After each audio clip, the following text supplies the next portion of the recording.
This message comes from Stars. The global phenomenon Outlander returns for its final farewell. Claire and Jamie's story comes to an unforgettable end. Don't miss the final season of Outlander, Friday, March 6th, only on Stars. Hey everyone, you're listening to Code Switch from NPR. I'm B.A. Parker. And I'm Gene Demby. We are just a few days into more than a week of memorial services and homegoings honoring the life of Reverend Jesse Jackson, from Chicago to South Carolina to Washington, D.C. and back again. Reverend Jackson died on February 17th at the age of 84. And his passing has brought about a discussion of his legacy and how we should be remembering him. And it's brought up a lot of personal memories for me. Growing up, I knew him as the Keep Hope Alive man from a framed autograph that my great-aunt keeps in her living room. Keep Hope Alive being the famous quote from his 1988 keynote address at the Democratic National Convention. You must not surrender. You may or may not get there, but just know that you're qualified and you hold on and hold out. We must never surrender. America will get better and better. Keep hope alive. Keep hope alive. Keep hope alive. Gene, how did you first encounter Reverend Jackson? I mean, I think that might have been it. Like, I was really, really young. And I remember my mom and other people talking excitedly about Jesse Jackson, who, of course, had been running for president. And he was the first, really viable black candidate for president. That was the thing I knew about him. You see me on TV, but you don't know the me that makes me me. They wonder why does Jesse run? Because they see me running for the White House. They don't see the house I'm running from. I have a story.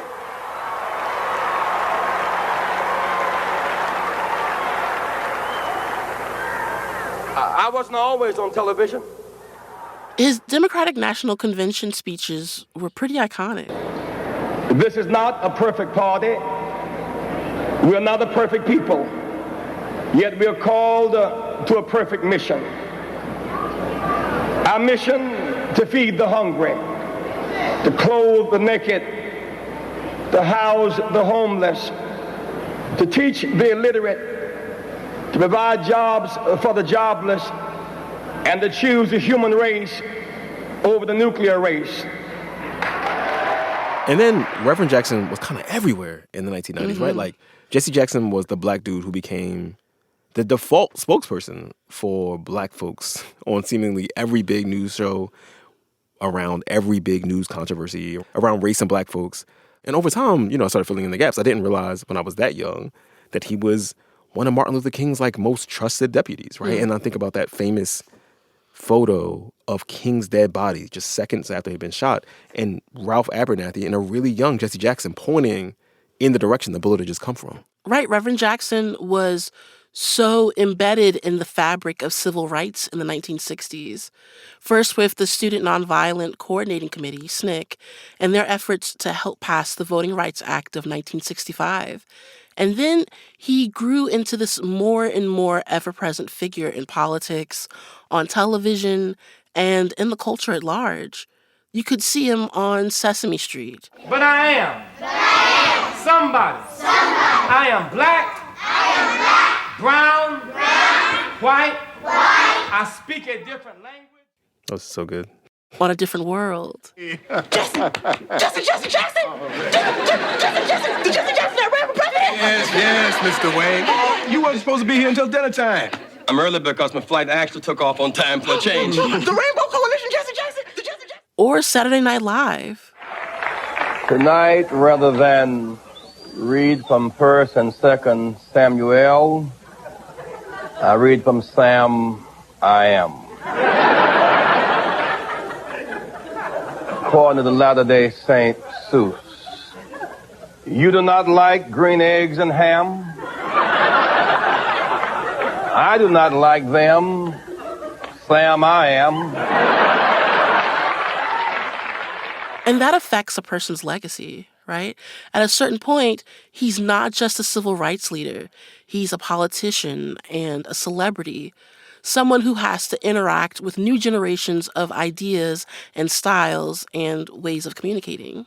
Yeah, and because he was around for so long, Parker, he got to mess up very publicly, right? Like in the Chicago Sun-Times obituary for him, I was reading, and the writer said that, Martin Luther King Jr. died young, so he's like frozen in time, like the martyr with the grand dream, right? Whereas Jesse Jackson lived this meaningful and messy life. He had all these, personal shortcomings. He made mistakes. He said things that were messed up, right? Those missteps and that messiness were often used to disparage him and, like, more broadly, the causes that he supported. Right. Reverend Jackson lived long enough to be fallible in the public eye. So much so that it at times seems to have overshadowed some of his accomplishments and the profound ways that he affected American culture and politics. Like, I didn't know that he was a go-to hostage negotiator under Presidents Reagan, Bush, and Clinton. Like, he helped secure the release of hundreds of American hostages in foreign detention. But I was fully aware of some of his misdeeds, like, his extramarital relationships and family drama. So how do we make sense of the life and legacy of this complex and consequential figure? Well, for one thing, we should not be cynical. At least that's what Adam Serwer says. He's a writer at The Atlantic who recently wrote a piece about Reverend Jackson's life. And I spoke with Adam about why he thinks it's so important for all of us not to flatten him into a cliche or a caricature. This message comes from Homes.com. The right agent can make or break your home search. That's why Homes.com provides an agent directory that details each agent's experience, so you can find the right one and ultimately the right home. Homes.com. We've done your homework. This message comes from Grainger. Grainger knows that as an HVAC technician, you and your digital multimeter are in high demand. So when a noisy office HVAC turns out to be a failing blower motor, you don't break a sweat. With Grainger's easy-to-use website and product information, you can select the product you need to keep everything humming right along. Call 1-800-GRAINGER, click Grainger.com, or just stop by. Grainger, for the ones who get it done. This message comes from NPR sponsor Instagram. Instagram teen accounts have automatic protections for what teens see and who can contact them, plus time management tools. And Instagram will continue adding built-in safety features to help create age-appropriate experiences. Learn more about teen accounts and Instagram's ongoing work to protect teens online at instagram.com/teen accounts. This message comes from eBay. The worst part about loving cars might just be buying them and all the parts. From Toyotas to Aston Martins, eBay has thousands of cars and the largest online selection of vehicle parts and accessories. eBay, things people love. This message comes from Babbel. Babbel's conversation-based language technique teaches you useful words and phrases to get you speaking quickly about the things you actually talk about in the real world, with lessons handcrafted by over 200 language experts and voiced by real native speakers. Start speaking with Babbel today. Get up to 55% off your Babbel subscription right now at babbel.com/NPR. Spelled BABBEL.com/NPR. Rules and restrictions may apply. This message comes from Schwab. Everyone has moments when they could have done better. Same goes for where you invest. Level up and invest smarter with Schwab. Get market insights, education, and human help when you need it. Adam Serwer is a writer at The Atlantic who grew up in Washington, D.C. in the 1990s.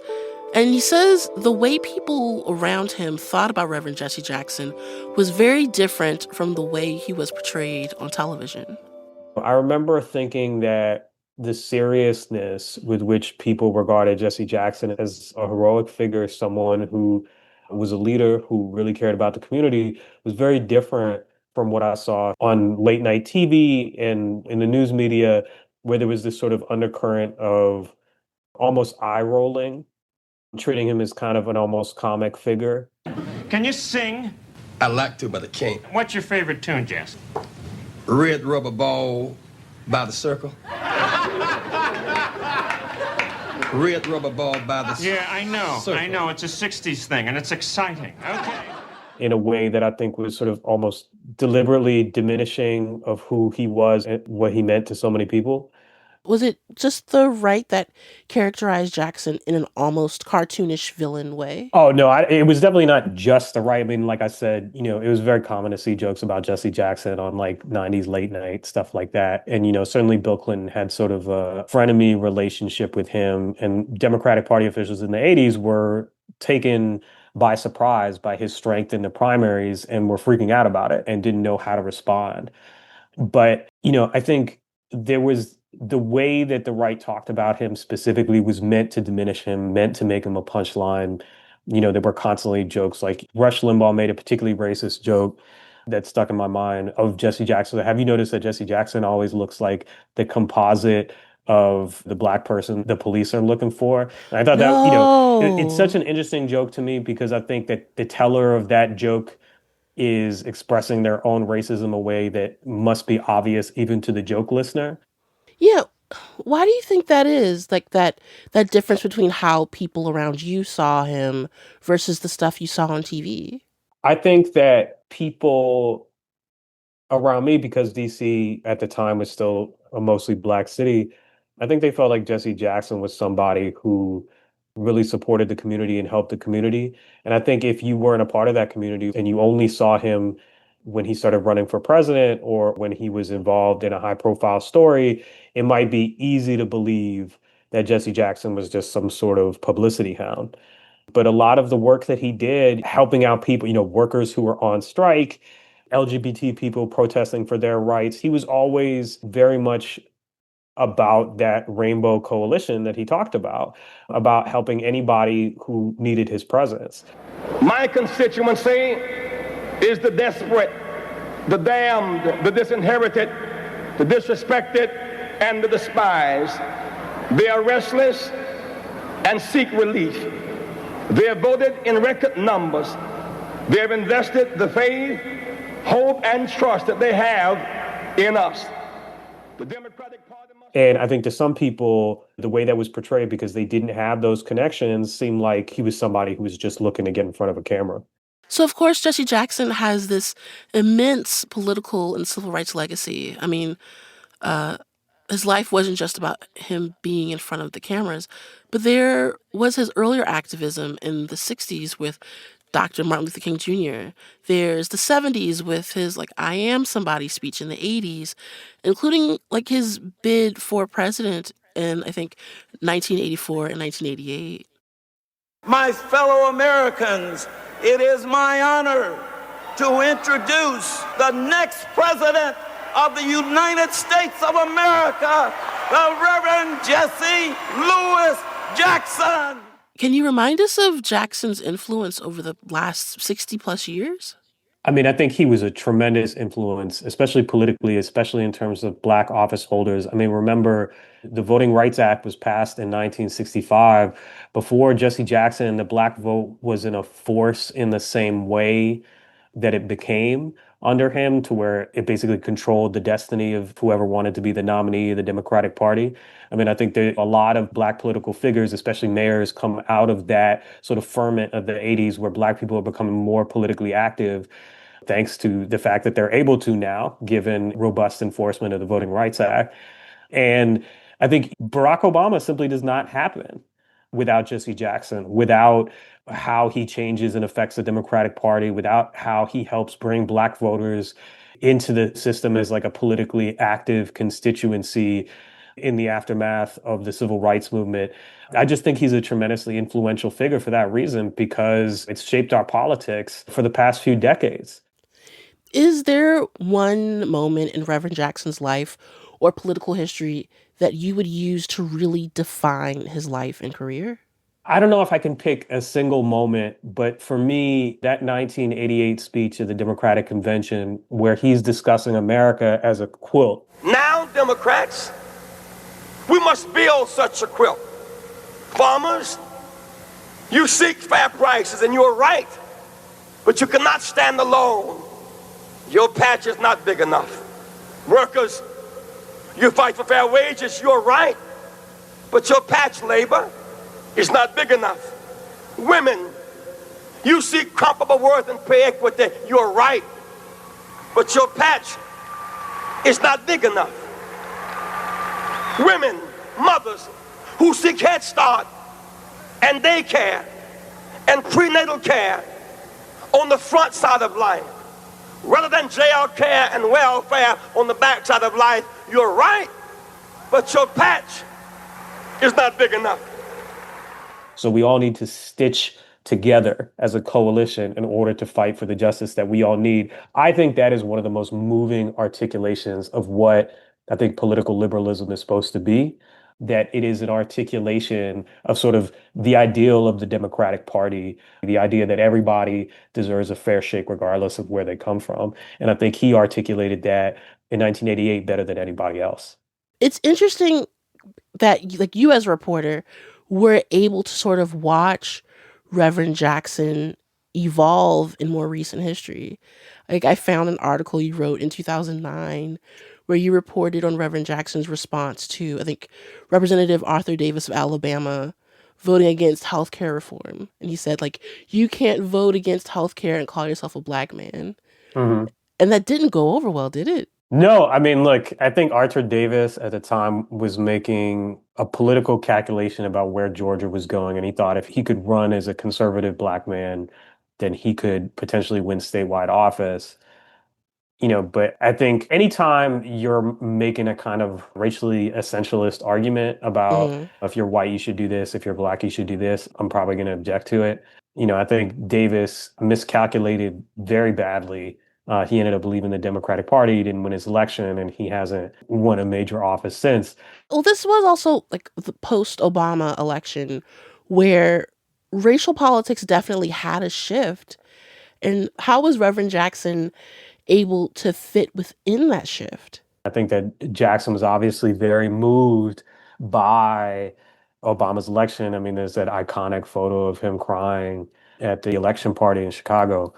But I think the Obama era was awkward for a lot of Black activists because challenging the president in power to do better by Black people was a lot more awkward when the president is the most popular person in the Black community at that time. And people who saw themselves as Black leaders in a certain political tradition had a much harder time pushing Obama in the direction they wanted to push him because of his personal popularity in the Democratic base.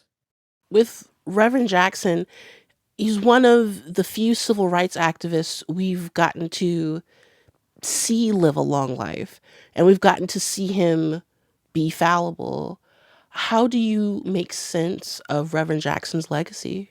I think he's one of the most important political figures of the past 50 years, particularly in the context of the Democratic Party for American politics in general, because he does so much to encourage Black people to participate in the political process and register voters and help Black voters emerge as a bloc that can influence the Democratic Party in order to defend or advance its interests.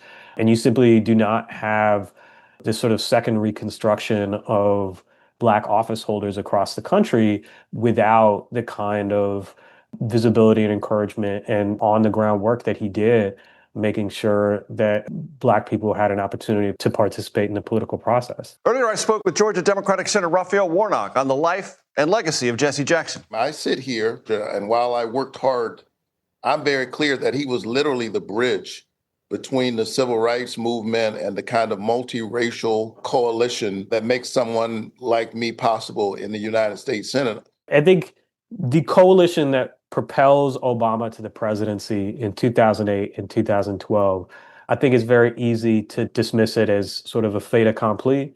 But the idea of that coalition really comes from Jackson's earlier runs and stitching that coalition together. And he's kind of the Moses to Barack Obama's Joshua in this sense, because he brings together that coalition in the kind of numbers that are capable of winning the nomination against Hillary Clinton, who was supposed to be the anointed nominee at that time. So I think it's not his only legacy or arguably his most important legacy, but it is a very important legacy that Jesse Jackson paves the way for Barack Obama's coalition in 2008. And I mean, look, this coalition that is always trying to pull the Democratic Party to the left to some extent, it is Jesse Jackson's coalition. I mean, not exactly the same people, but it's a constituency that he served. I think you could argue that Jesse Jackson, he sort of invents the social democratic wing of the Democratic Party.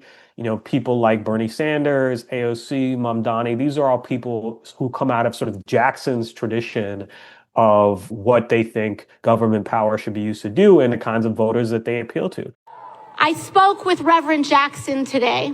He said, "We have survived apart. Now we must learn how to live together." And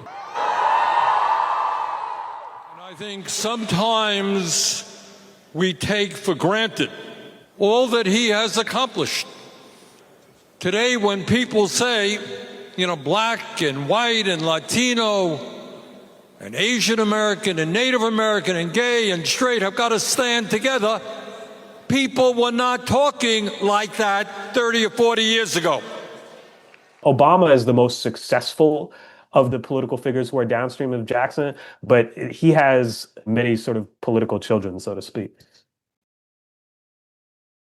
Adam, thank you so much. Thank you for having me. There is the call of conscience, redemption, expansion, healing, and unity.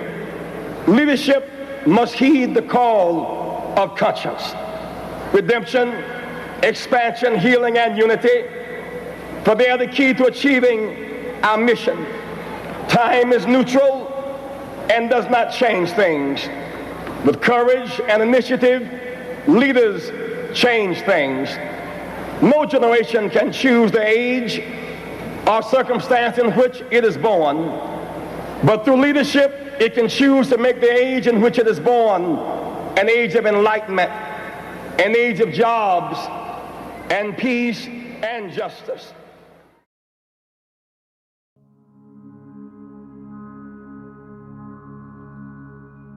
And that's our show.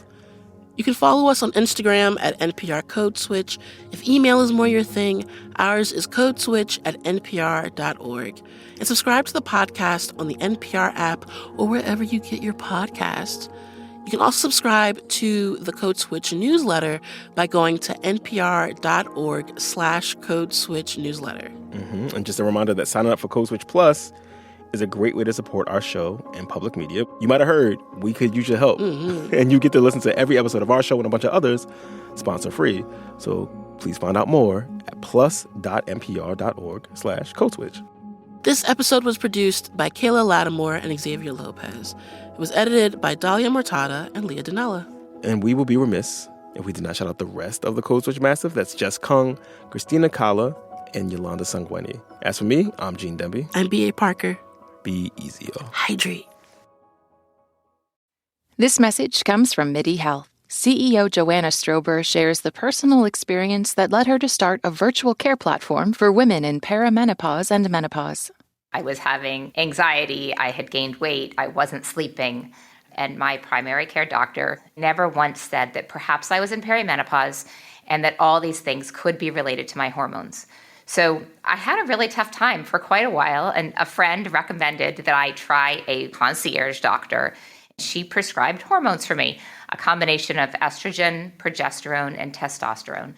And I felt very relieved that I had this care, and I also had a lot of sadness that I had spent such a long period of time going through this and not getting the right care. And so essentially what we really want to do at MIDI is democratize access to this type of care. MIDI Health, committed to helping women in midlife with perimenopause and menopause care, accessible via telehealth visits at joinmidi.com.